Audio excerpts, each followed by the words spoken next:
What's up, positive people? You got Dana here, and today I wanted to respond to some of your comments. I realized that I haven't done one in quite a while, so I figured there's no better time than the present. And the first thing that I see is from Shannon Riley, and she asks for my number or Facebook link. And I want to go ahead and say that I do sometimes give out my Facebook, but it's only to people that I think that I can make a connection with.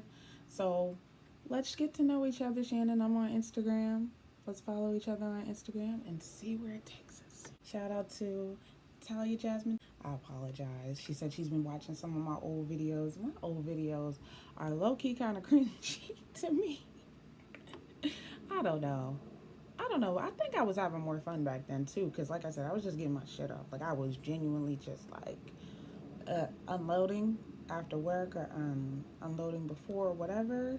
Those were the days when I had no car and I just like had the camera. I'd be walking down the street. Those were the good old days. Let's see here.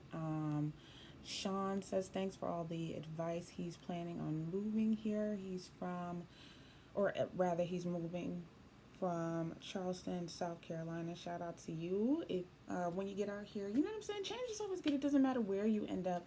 To all the people who maybe are just watching the videos because they want to watch somebody who has moved, it's just dope to grow in a different space and find these other parts of yourself that you didn't know you had, or maybe delve into some things you couldn't delve deeper in because of the environment you were in. Shout out to Nicole Graham. She said she's a Pisces. She's in March. Most of the Pisces that I know are born in March. Like I'm one of the few, like, you know, early February, or sorry, rather in the sense of Pisces, I'm an early Pisces in that my birthday's in late February rather than in March. But shout out to a Pisces nonetheless. Oh, shout out to Talks with Queen J. She said her sister also lives here in Seattle and says the same things. Yeah, ain't no reason to front on Seattle, man. I think most black women have the same sense of what it is out here. Oh, and sorry for being tired. It's like early in the morning and I just got up not too long ago, so I apologize. I look tired. Yeah, but anyway, Texas 70.3 said, "Stay strong, girl. I'll back you." Thanks. That's sweet. Naba L said, and I'll just paraphrase here, that from what I figured about Seattle culture and why it is hard to date and make friends, people seem friendly on the surface but will not let people know what they're really afraid of judgment from others. Had a girlfriend 3 months of moving to Boise, Idaho. However, I could never move to Boise, Idaho. Not at this point in my life.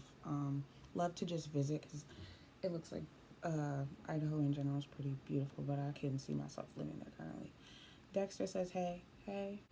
Fazuk says on the Wayne album, and thank you for being a long time watcher and just watching whatever I put out. He said he loved the Wayne album. I like the Wayne album, bruh. So, you know, just to expound on the Wayne album real quick, y'all gotta stop expecting these grandiose masterpieces from artists, especially when we live in the mumble rap era. If someone gives you something somewhat cohesive and coherent and rapping that makes sense, take it for what it is, especially, I don't know, like I feel like people should be a little easy on a nigga, like just a little, cause like what we allow, you know, to be art and to be considered great and good right now, like the bar is pretty low.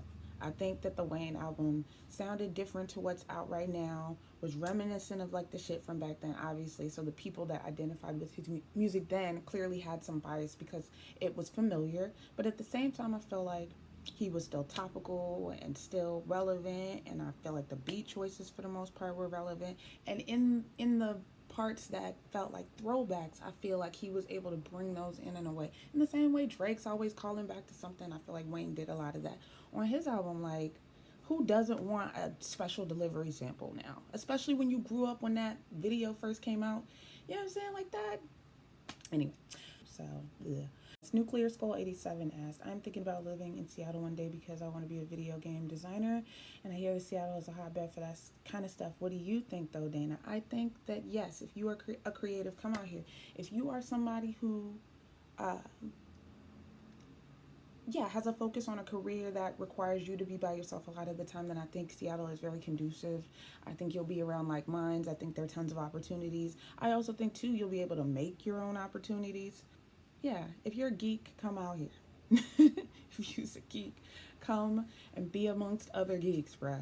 Somebody said of my foundation, which I'm currently wearing in my T-zone, this stuff, they said it's a good color match. I think it's just a tinge too light. So that's why I'm just using it in the T-zone to kind of like highlight the face and then let the rest of my dark skin shine through. I think it's a decent enough look. So yeah, I'm gonna rock with it. I don't think I'm ready to maybe purchase this quite yet. Like I said, I'm gonna keep wearing it. I haven't worn it as a full face yet, but I got time. Ain't no girl in a rush over here, okay? At all.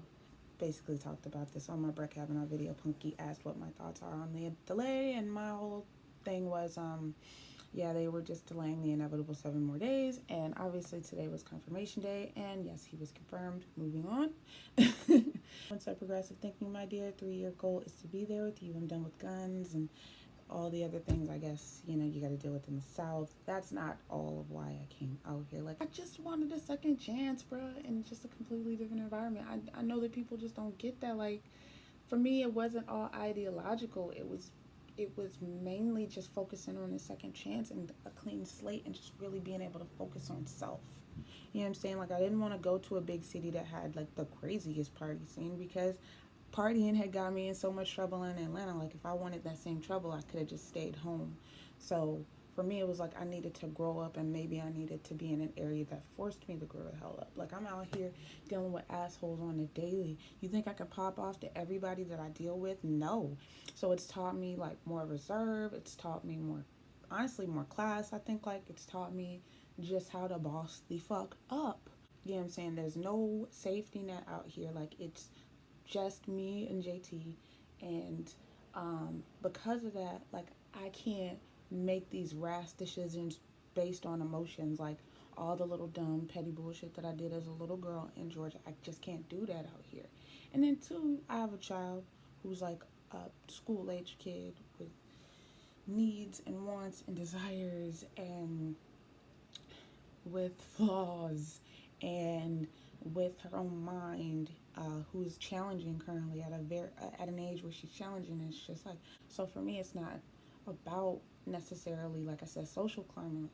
It's just about being comfortable, about being able to just live your life free for the most part. And yeah, what I found out here is that as long as you can pay, you'll be okay. So for me, it's like, okay, that says to me that I just need to work. And if I can work, I will be fine. And if I get injured, I have other things that I can do, which is why YouTube and like I do all the other little things. You know what I'm saying? I'm aware of the fact that I might go to work tomorrow and break my damn back. Okay, if that's the case, then my broken back ass will be here, paralyzed in a chair, still making vlogs. And then I'll be a daily vlogger at that point.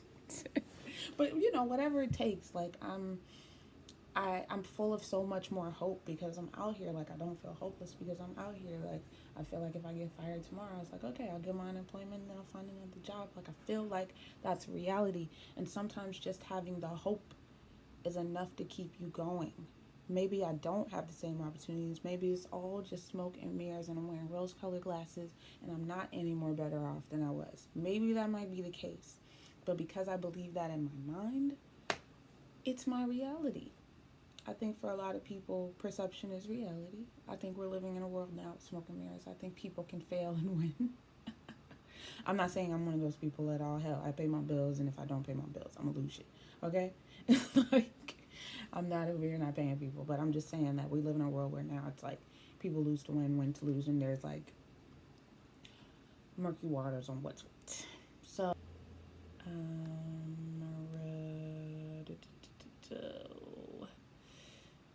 oh, those are the only comments I can see. Okay, so this YouTube Studio app is trash, alright?